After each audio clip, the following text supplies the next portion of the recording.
Vamos, e aí eu gostaria que todos entendessem uma coisa, e você também. O Klaus Meine tem 72 anos. A voz dele, ele é um cara frágil. Ele é pequenininho, um cara realmente frágil. Lembra que na entrevista que você me fez naquele Por Dentro do Scorpions. Por Dentro do Scorpions, eu comentei justamente isso. É verdade. Que ele é um cara frágil, que ele é um cara assim. Então o que acontece? O Klaus, ele está em toda uma turnê, foi uma turnê longa, e na América Latina. É diferente você estar em uma turnê na Europa. Se aqui tem bactérias diferentes, você tem temperaturas diferentes. Climas diferentes. Você estar... O latino, nós gostamos muito de abraçar, de pegar. Lembra que comentei isso também? Sim, é verdade. Então... Que o pessoal chama de calor humano. De calor humano, entendeu? É uma coisa muito nossa, entendeu? Muito italiana, muito latina mesmo. Querer pegar, abraçar, mostrar com afeto. Então, o que acontece? Você não tem uma malha aérea fácil para ir de um lugar a outro. Tudo é meio longe, né? O vocalista sofre muito com esse tipo de coisas. Então, o que aconteceu? Vamos lembrar, o show de Scorpions já era o final praticamente da turnê, o Rock in Rio. Entendeu? Já era, depois isso foi simplesmente já Chile, Bogotá, Colômbia e depois era Equador, só faltavam 3. Então, o que aconteceu? O Klaus realmente se sentiu, eu sei porque depois eu perguntei antes para ele, daí, o Klaus aceitou o setlist e o Rodolfo falou, nós pedimos, mas o Klaus preferiu manter o setlist onde ele se sentia confortável para você. Que era o mesmo setlist aqui do show de São Paulo. Que era o mesmo setlist de São Paulo. Isso foi um erro, cara. Então, eu estive lá, não vi na TV, estou louco por querer que já liberem o vídeo, porque quero ver. Você imaginava, se manteve bastante. O palco aqui eu escutava perfeito, a galera perfeita. Agora eu queria saber, o que você viu na TV? Então, o Klaus, muito desafinado. Sério? Muito desafinado. Inclusive em canções em que, teoricamente, a abordagem dele de timbre é uma abordagem mais grave. Tava mal, assim, a postura de palco dele tava mal. Aliás, a postura de palco dele aqui em São Paulo, eu até sugeri, eu perguntei para algum amigo e falei, cara, o Klaus tá com um problema de saúde, cara. Porque assim, ele tava muito estático no palco e quando ele andava, você via a impressão que... Eu até brinquei com os meus amigos e falei, cara, eu acho que o Klaus Meine tá com dor de barriga, cara, porque ele tá correndo de uma maneira, sabe, o cara, tipo, eu não vejo a hora de acabar esse show pra ir no banheiro. Aí eu fiquei com... Ao contrário do Rudolf Schenker, que é o Liminha do rock, Liminha, aquele animador de palco do Silvio Santos. Rudolf Schenker era o Liminha do rock, animador, não sei o que, blá, que tava lá. Agora, eu vou dizer uma coisa pra você, meu caro Paulo.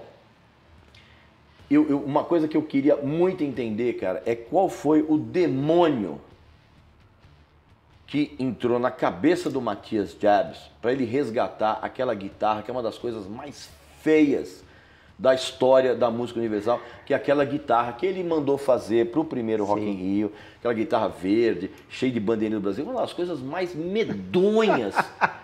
Cara, quem foi o demônio que sugeriu dele resgatar aquela porcaria? Na verdade, foi o próprio Rock in Rio, porque os Scorpions são típicos caras embaixadores, eles gostam de...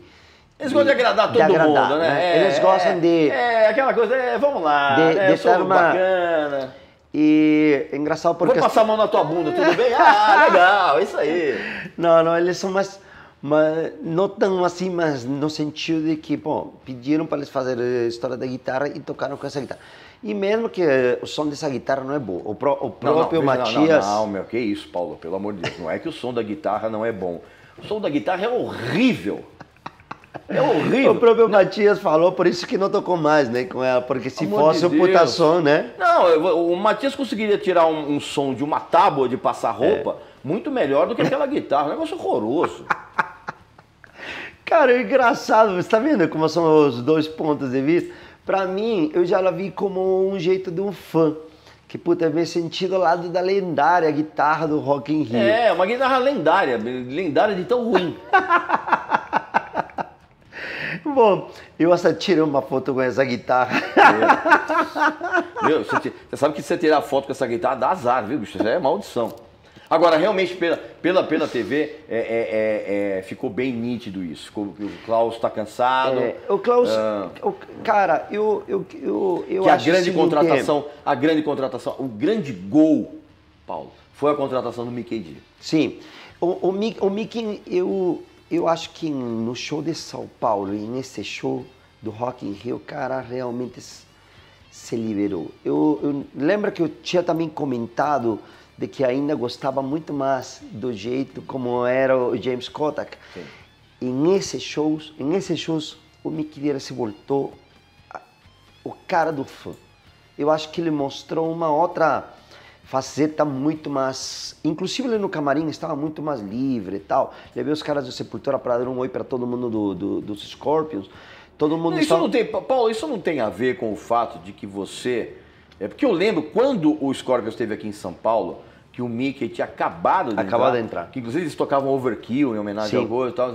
Foi uma performance muito boa. Mas isso tem a ver com o fato também de que você agora, eu acho, vendo pela cabeça do Mickey, que você viu que a coisa deu certo. Deu então certo. Você relaxa, né? Ele estava muito relaxado. Muito. Eu botei lá dentro no camarim. É muito engraçado. Quero contar uma história interessante. Porque o pessoal do palco do Sunset, eles são... Claro que muitos deles são grandes artistas e grandes... próprio Seal tocou lá, o Anthrax tocou lá, que são formadores de opinião. Então, aliás, foram 2 shows espetaculares. Espetacular. Que cada quero falar à disso sua maneira. também. Cara, e aí eu consegui umas backstage pro pessoal do Anthrax, e o Anthrax veio. E é muito engraçado, cara, porque os super-heróis, os super-artistas, que no caso são os próprios que estavam aí, o próprio Scorpions, o próprio Iron Maiden, que são os grandes, e os próprios Anthrax, cara, eram como 2 fãs. O Scott Ian estava Scott Ian aí... E o Charlie Bennett? O Charlie não foi. Foi o único que como estava com a namorada, o Charlie não foi. Estavam todos. O Scott Ian e o Joey Belladonna? E o Belladonna... E o Belladonna também não foi, o baixista, o Frank Bello. O Frank Bello. E, cara, eles estavam extasiados. Me falaram, putz, posso te dar um oi? Falei, vem cá. Aí fui bater na porta do Rudolf Rupp, saiu, chamei também o Andreas Kisser para que entrasse lá. E, cara, depois no show, eu botei eles para assistir o show lá na frente. Eles estavam como crianças, pulavam. O Scott pulava assim e se abraçava com... Então, mas aí, Paulo, isso tem a ver com memória afetiva. Porque quando o Anthrax começou, o Scorpion já estava estabelecido. Até antes do que o próprio Iron Maiden. Então, assim, eu entendo essa coisa. Seria a mesma coisa, por exemplo, dos caras assistirem o show do Deep Purple. Sim.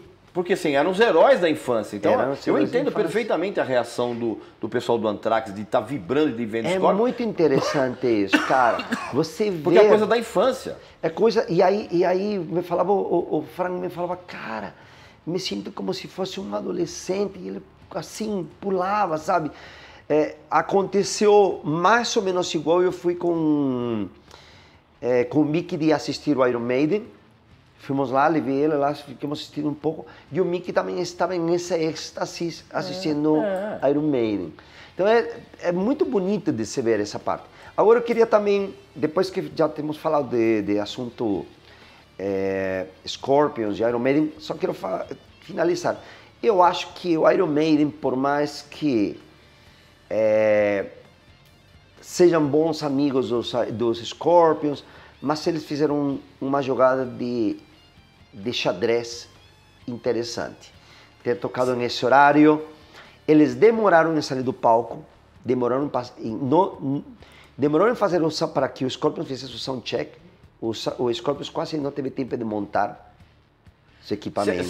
O que você está querendo dizer é o seguinte, que tudo isso, de uma certa forma, que você está falando de uma maneira polida e diplomática, E eu vou falar, na verdade, o que você está querendo. O que você está querendo dizer, assim, é que o Iron Maiden sacaneou o Scorpions. Sim, pode ser. O que foi um fato foi que o Scorpions não conseguiu montar todo o seu equipamento em tempo. Eles tiveram problema de fazer a passagem de som? De passagem de som. O Scorpions nunca faz passagem de som, mas a equipe deles. Sim. E eles demoraram em sair no palco. Tanto que o Scorpions demorou em sair justamente porque o Iron Maiden tinha terminado, demorou muito em desmontar todo o equipamento e as coisas deles. Para fazer a transição de um palco para outro. E isso aconteceu, foi estranho. Eu tenho um vídeo, inclusive, que espero que consigamos montá-lo, que nós estamos, antes de entrar, que quando já sai todo mundo do camarim, quando o artista sai dos seus próprios camarins e entramos naquela sala comum, é porque o artista está pronto. É tipo um cavalo de corrida que está pronto. E quando já um gladiador que está pronto. Está pronto. Então, na hora já saímos, estamos todos aí com aquela pronto, já o Matias se alongando, o Rudolf já vestido, e de repente nos chama e disse mais 10 minutos. E o Matias chegou e falou isso é péssimo, cara, isso é péssimo, porque eu estou pronto para sair correndo. É como se fosse um aquecimento para um jogo de futebol. Exatamente. Você aquece, aí você está na beirada do campo, o cara chega para você e fala, não... O psicológico, para você ter uma ideia, o Rudolf, antes de entrar, ele estava meditando. Ele ficou meditando, porque acontece, gente, tem outros fatores, vamos lá. São artistas que têm 70 anos, Rudolf tem 72, o Klaus tem 72 anos. O palco, o show era 00:30. Nossa, tá entendendo? Fora que eles moram na Alemanha, ou seja, coloca outras 6 horas, 5 ou 6 horas, certo? O ritmo é outro. O ritmo é completamente diferente. Completamente diferente. Então o próprio Rudolf me disse, cara, estou me sentindo com a energia baixa, vou precisar meditar um pouco. Ele medita, ele sempre faz yoga e medita. Então ele realmente ficou meditando antes de entrar no palco. Então ela estava meditando. O Matias, ele gosta de se alongar, ele fica se alongando e ele faz tipo como se já estivesse em corrida, pronto para sair na corrida. Então na hora quando nós chamamos para que todo mundo saia, o último que sai é o Klaus. E isso significa bora. Cara, eles saíram e nos dizem mais 10 minutos. Foi uma brochada total. Aí o Klaus ficou um pouco dentro, e já depois quando entra, então essa situação te causa um sentimento de estresse. Você já dá uma travada, já né? dá essa travada. E você começa a pensar em fantasmas também, por que não? Você pensa, puta, que sacanagem, pô, por que não podia ter sido assim? Você entendendo? Mas aqui realmente eu entendo a explicação que você deu a respeito do repertório, do fato do Klaus, mas assim, realmente a escolha do repertório foi ruim, cara.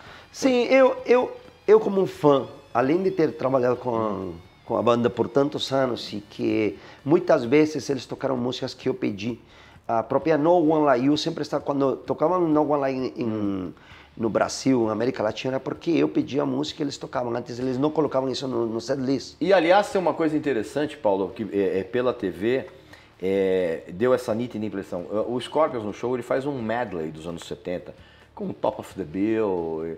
Cara, a impressão na plateia é que ninguém estava dando a menor bola para isso. Não. Ninguém dá a menor bola para isso. Ninguém tá nem aí.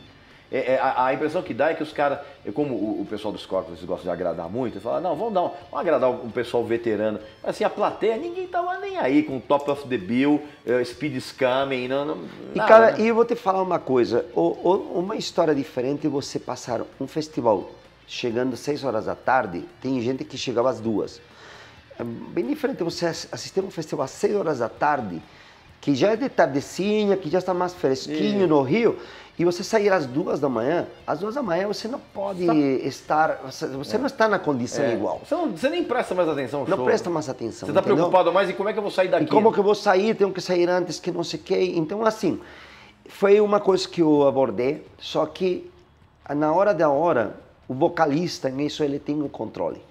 Tem o controle e realmente porque ele depende só da voz dele, né? E eles têm uma turnê, então eu entendo. E também tem uma coisa, Paulo, isso é uma coisa que inclusive é legal as pessoas que estão em casa vendo a nossa entrevista de saberem. Não é toda banda que consegue estabelecer um setlist, fazer mudança de setlist de uma hora para outra. Não. Né? Tem Porque você tem a programação de luz. Tem a programação dos vídeos, eles viajam com 2 programadores de vídeo. Essa programação teria que mudar muitíssimo durante um trabalho. Então, tem que ver se os LEDs, como que vai ser o setlist, o tempo. Tem um fator, outra coisa. Nós estamos falando de um set perfeito, né? Começar com blackout. Só que o blackout é super alta. O vocalista entrando com a voz fria já queima toda a largada também. Está entendendo? Eu pedi um Dynamite, que é outra música ainda mais alta e que é super poderosa. Então imagina, você começa à 00:30 cantando desse jeito, quando para ele, na verdade, são 8 horas da manhã. É como, isso numa relação sexual, é como se você abrisse mão das carícias preliminares e já tivesse que entrar e vai direto. Mandando ver. E vai direto. Né? Então, assim, é muito legal que a gente está conversando essas coisas, porque são coisas que as pessoas não sabem, né? Exatamente. Como realmente funciona. Como realmente funciona. Bom, eu acredito que o Iron Maiden, sim, eles fizeram um super show, fizeram espetacular.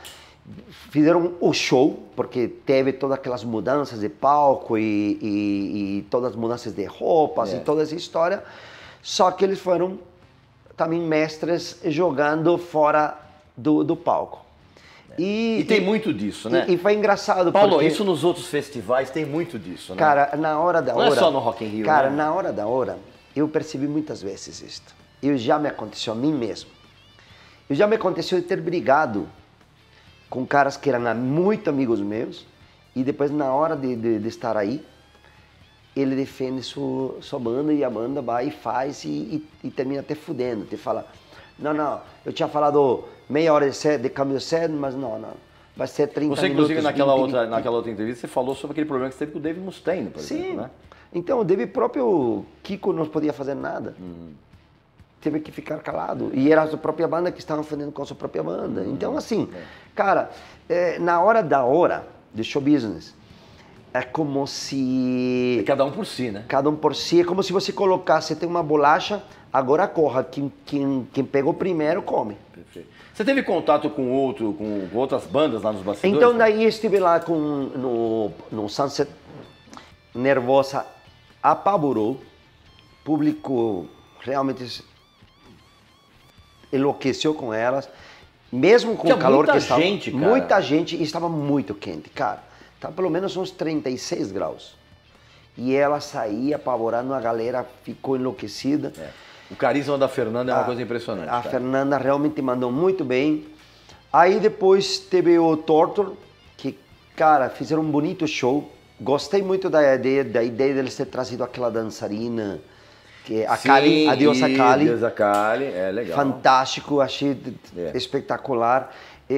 A banda tem crescido de novo bastante. A vocalista melhorou bastante, viu? Eu tinha sérias críticas com relação a ela no começo. A Maia realmente... Sabe o que acontece? A Maia, ela tem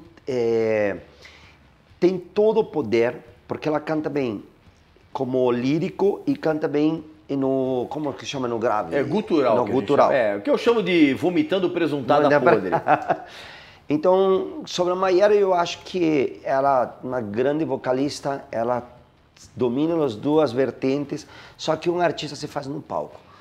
E enquanto ela mais canta e mais shows, com certeza ela vai evolucionar. Que é o que aconteceu com Claustrofobia. O Claustrofobia, por exemplo, eu particularmente fiquei surpreso. Sim. Porque a gente conhecia o Claustrofobia com um determinado estágio, e agora, como os três se mudaram para os Estados Unidos e estão fazendo aquele esquema de turnê, de van, que os caras fazem 9 shows seguidos, se eu não me engano, eles estavam abrindo para uma banda chamada Master, uma banda se eu não me engano, acho que é da República Tcheca. E eles estavam fazendo aquele esquema, tipo 8, 9 shows seguidos, aí tem um day off, aí tem mais 6 shows seguidos, todo mundo viajando de van. Então, esse tipo de coisa, não tem como você não melhorar. Então, dá para perceber porque Claustrofobia nunca foi uma banda que me chamasse muito a atenção, porque eu sentia realmente que alguma vez que eu vi eles, vi que tinham umas músicas bacanas, mas faltava uma pegada. E, cara, o som estava muito, muito gringo. Não sei o que era que eles tinham, mas estava com um som muito firme, muito apegada, sabe? E as duas bandas tocando com o Chuck Billy. Chuck Billy quando entra, Chuck Billy, aí você vê, né? Aí você forte, vê, né? Aí você vê a diferença de um vocalista. É forte, cara. Foi muito impressionante. Eu vi aí e falei, nossa. E ele é muito gente fina. Ele é. E depois. Ao contrário de outros caras do cara, eu também. fiquei conversando com ele, cara, um tempo. Não, fiquei conversando com ele, e até falei da vez que ele ia vir no Life on Louder e que eles tinham cancelado 3 dias antes, e reclamei dele, e ele levou na boa. Super tranquilo. Agora, o show do Anthrax e o Slayer, senhores. O Anthrax, cara, o Anthrax é muito foda. É uma das minhas bandas favoritas. Adoro os caras, são meus amigos de muitos anos, de mais de 20 anos. Pô, você conhece então desde a época do Cogni na Mocho? Cara, meu livro, eu tenho eu coloquei uma foto de quando eu era fã, eu pedindo autógrafos a eles, eu pedindo um autógrafo ao Scott Ian. E depois tem no mesmo livro, eles comendo em casa. Porque, inclusive, eu não sei se você sabe, cara, eu prefiro a fase do John Bush. Eu adoro o John Bush. Mas o Belladonna voltou bem. Mas o Belladonna trouxe um... Eu acho que... Sabe que interessante? Eu participei de toda essa fase quando eles estavam mudando do vocalista. Eu estava em turnê com o Anthrax, com o John Bush. E aquele voo, estava só Scott Ian, estamos indo de Peru para Bogotá. E estamos Scott Ian, Charlie Benante e eu no mesmo voo. E eles me perguntaram, o que você acha? Pô, eu amava John Bush. Falaram, cara, eu adoro John Bush, pô, é incrível, não sei o quê. Beleza, mas eles tomaram a decisão de... Teve algum problema pessoal nessa mudança? Não. O John Bush se sentiu afetado, eu acredito, porque eles se davam muito bem. Os caras têm um relacionamento bacana, certo. São todos amigos. Tá. O empresário do Anthrax é um cara também super legal, sabe? Um cara que é o dono, inclusive, da TKO, uma das principais agências dos Estados Unidos, de booking. Ele é o empresário do Anthrax. É um cara super de bem com a vida, simpático, querido. Então, eles são uma família. Tá. Eu acredito que quando John Bush foi despejado, vamos falar, por um business, porque na verdade tinham recebido uma proposta grande para colocar o Belladonna, aí doeu. Eu acredito que a jogada que eles tinham era colocar os dois vocalistas, fazer uma turnê. Eu sei porque em algum momento me foi falado essa situação de que foi oferecer o John Bush, não aceitou. Ele realmente se sentiu mal. Ou seja, fizeram uma oferta pro Joe Belladonna voltar. Para voltar. A banda cogitou a hipótese de fazer como o Halloween fez agora, de botar. E o John Bush aqui. E foi uma grande pena, porque, cara, esse álbum que tem com o John Bush, azul. Tem o Sound of White Noise e tem aquele Stomp 242. Esse daí. Cara, os dois álbuns são fantásticos. Ela é um baita vocalista, né? Ó, essa é uma história que ninguém sabia disso, cara. Ninguém sabia disso. É uma história muito interessante. E eu estava no avião, o Charlie me perguntou o que acha, Barão. Tanto que eu tenho um relacionamento muito legal com eles, sabe? Com o Scott Ian, com o Charlie. Muita gente não gosta do Scott, porque o Scott às vezes chega a ser um pouco déspota com alguns fãs. Mas... Isso é verdade, porque eu já entrevistei o Scott Ian para cover guitarra e ele foi meio mala. Quando ele não gosta de alguém, ou ele está assim, ele é realmente assim. Mas quando ele gosta, você volta Mas o Charlie Benante é mais tranquilo. Não, o Charlie é super de bem com a vida, super legal. E o show foi sensacional, cara. Cara, e com o Belladonna, o que trouxe o Belladonna? O Belladonna, ele realmente trouxe, eu acredito, um refreshment. Um cara também super... paz, né? Eu tenho uma história muito boa que talvez o Paulo confirme, cara. Alguns amigos meus citaram que já acompanharam o Anthrax em turnês, eles falam que o Joe Belladonna é o cara que usa as roupas mais ridículas que você pode imaginar. É verdade essa história? Ridículo, você tem que... Cara, ele fez uma foto, me falou, Barão, eu li teu livro, eu já me traduziram teu livro. Aí ele mostrou e falou assim, vem cá, vamos tirar uma foto com o teu livro, lá no Rock in Rio. Aí ele vai tirar a foto, cara. Meu, eu não sou tampouco que me vista de maravilha, mas eu gosto de cuidar um pouco da minha aparência. Mas se eu vou no Rock in Rio, pô, sou empresário e tal. Ele está com uma bermuda, que eu tive que fazer uma corte, uma edição na foto, pedi que fizessem uma edição, porque vai ficar meio estranho. Uma bermuda que parece um calçãozinho daqueles de meu avô, com uma camiseta preta, nada a ver. Tá vendo? Confirmada essa história, né? Mas todo mundo tira sarro dele, eles sempre falam dele. Mas ele foi sempre assim, meio excêntrico, meio hippie estranho. É, hippie mendigo. É, hippie mendigo, porque nem sequer é hippie surfista, né? Não, hippie mendigo. Como é que foi? Você teve contato com o pessoal do Slayer nesse show? Cara, não, porque o Slayer, eles chegaram muito fechados mesmo, com seguranças todos, seguranças chegaram é mesmo? É mesmo? Chegaram com sombra lá de segurança, com outros seguranças, todo camarim separado. É engraçado, né? Porque eles e o Anthrax se conhecem de adolescentes.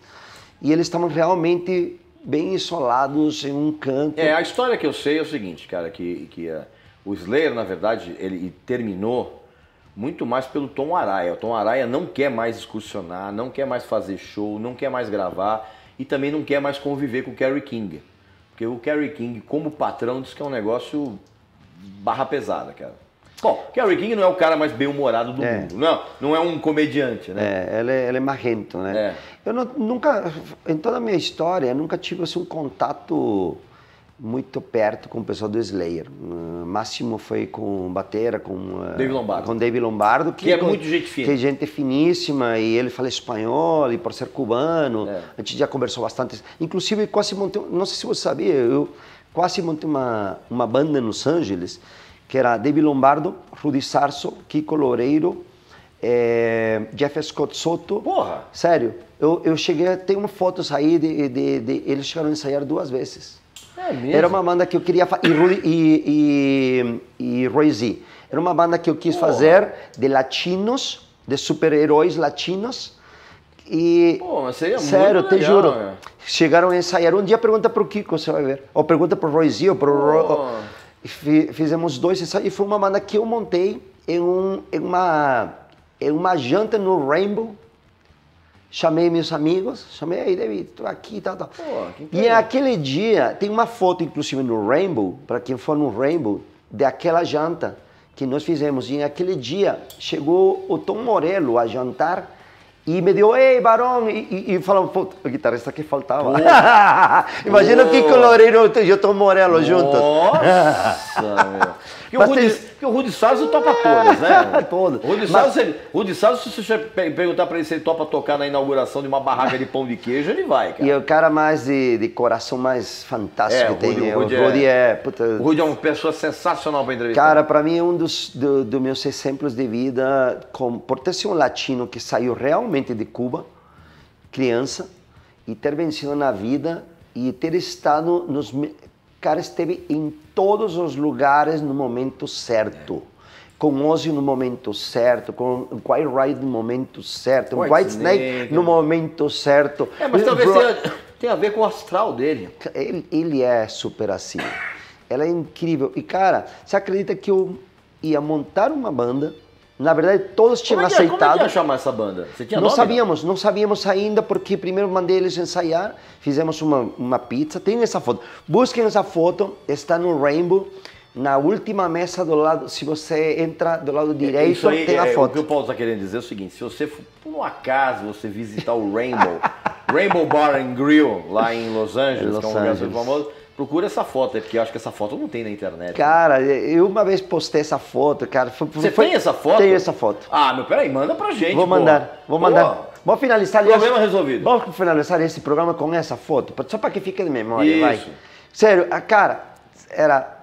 Não, podia ter acontecido, né? Então, meu amigo e minha amiga, olha que coisa espetacular. Esse papo longuíssimo aqui, ele vai acabar agora exatamente com essa foto dessa banda que poderia ter sido.